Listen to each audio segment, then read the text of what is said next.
The logistical challenges of modern warfare are mind-boggling, especially when it comes to the quantities of ammunition. In the first half of the 17th century, an army going to war took with it 100 balls per artillery barrel. No barrel would be expected to fire more than 5 times a day. On an average day in Ukraine, Russian guns fire some 400 times and eat through more than 7,000 rounds daily. But that still pales in comparison to the Battle of the Somme in 1916, when over 1.5 million shells were expended as a preliminary bombardment by the British forces. That is just one day. Of course, the war in Ukraine is a far cry from World War I, but I cannot help but feel reminded of it. The full-scale invasion of Ukraine began 40 weeks ago, completely defying all expectations. If everything went according to Putin's plan, Ukrainian defense was meant to collapse within a week or two of invasion. And in truth, this was the expectation, as everyone underestimated Ukraine's capabilities. When World War I started, most of the public had an expectation that the war would just last a couple of months. Little did they know it would go on for 4.5 years and claim some 10 million lives. And just like in World War I, it seems that the conflict has reached a sort of stalemate, with both sides having dug in for the long run and neither ready to come to the negotiating table. In part, this has been due to the muddy weather, which is set to at least partially freeze up, permitting more offensive actions soon to come.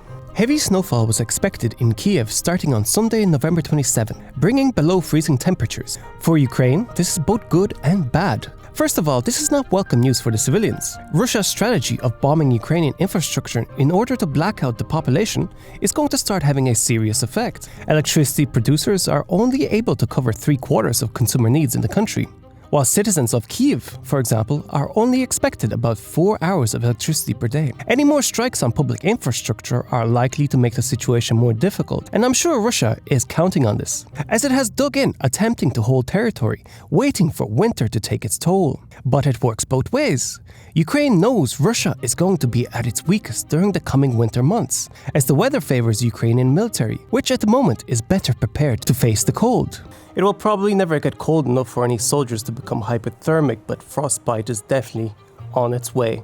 So both sides seem to be making plays for the long game, especially since Russia's mobilization. But it seems to me that time is mostly on the side of Ukraine, as we may be seeing some very direct effects of sanctions playing a key role on the battlefield. This man is flying the Sukhoi Su-35. It is an aircraft that was first introduced around 14 years ago and is one of the most modern jets involved in the conflict, solely on the Russian side. There's only one confirmed occurrence of this exact aircraft having been shot down over Ukraine. But despite this, it seems probable that Ukraine may have air superiority if sanctions and war continue. The Russian fighters are not failing in the air, but rather while on the ground. There have been multiple reports and even videos posted online of Russian military aircraft crashing on takeoff. But it isn't just the heavily used jets directly involved in the fighting, but also military jets outside of combat zone, such as this incident in Irkutsk, roughly 4,400 kilometers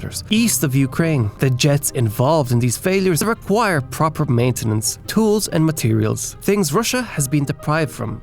And off the battlefield, these are the brands which have closed down the most amount of branches in Russia. McDonald's, 850 branches closed. LPP, a Polish clothing manufacturer, 553 stores. Inditex, 502 stores. H&M, 168 stores. Starbucks, 130 stores. Mango, 120 branches. Basically, all the brands are gone. The clothing manufacturers are likely to be replaced by Asian suppliers in the low-end categories and Turkish in the high-end. We also have new sanctions coming. G7 countries and their partners have agreed to cap the price of Russian oil below market value.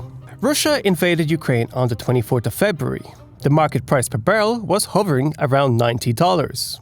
And about 2 weeks later, on the 8th of March, they peaked, almost reaching $120. If you think about it, Putin was essentially paid to wage war, thanks to all the companies which increased their prices. Thankfully, this madness has come to an end, and we are now down to a reasonable $80 per barrel. But additionally, G7 has now agreed to cap the price of Russian oil to just $60. Their goal is to undercut the market value by at least 5%. The downside of these measures is of course the fact that it's hard to enforce. Ideally, the sanctions should be global. India, for example, has already said that it's not interested. Therefore, the extent of the effects are hard to tell. But one way or another, it will still cost Russia billions. Outside of sanctions, the US may have answered some questions about whether or not it will provide more firepower for Ukraine. In other words, is the US going to provide Ukraine with the ATACMS?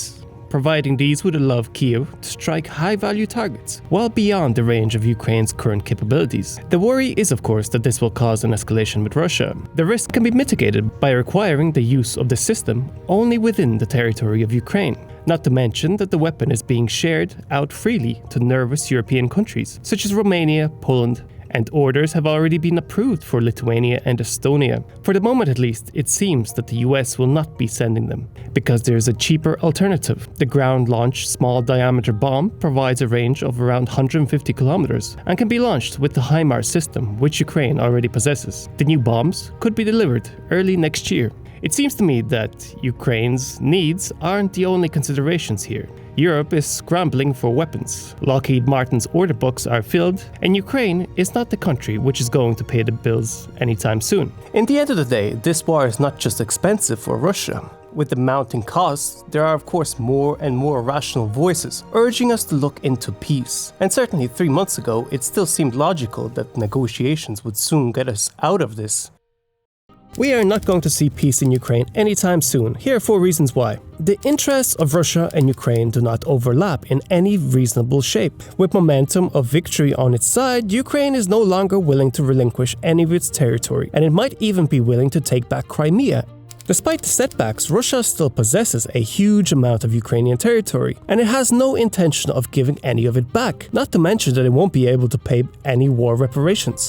Any sort of attempt by either side to try to come to a negotiating table will only make that side seem weaker. Russia isn't just hoping Ukraine will come to negotiate, it expects Ukraine's allies to demand peace. Therefore, it makes sense to wait. Most importantly, peace now is unlikely to be long-term. If anything, negotiating too early might make the overall war longer. At this point, Russia will just take a pause to regroup and rebuild its strength to invade again, while the alliance supporting Ukraine will disintegrate. For all these reasons, I believe we might just be closer to the start of the war than its end. Now, how about learning a bit about North Korea's relationship with Russia, and why I would be more than willing to sell Russia weapons? I would like to extend my thanks to all my current and past Patreons. You're all legends. Geoperspective out.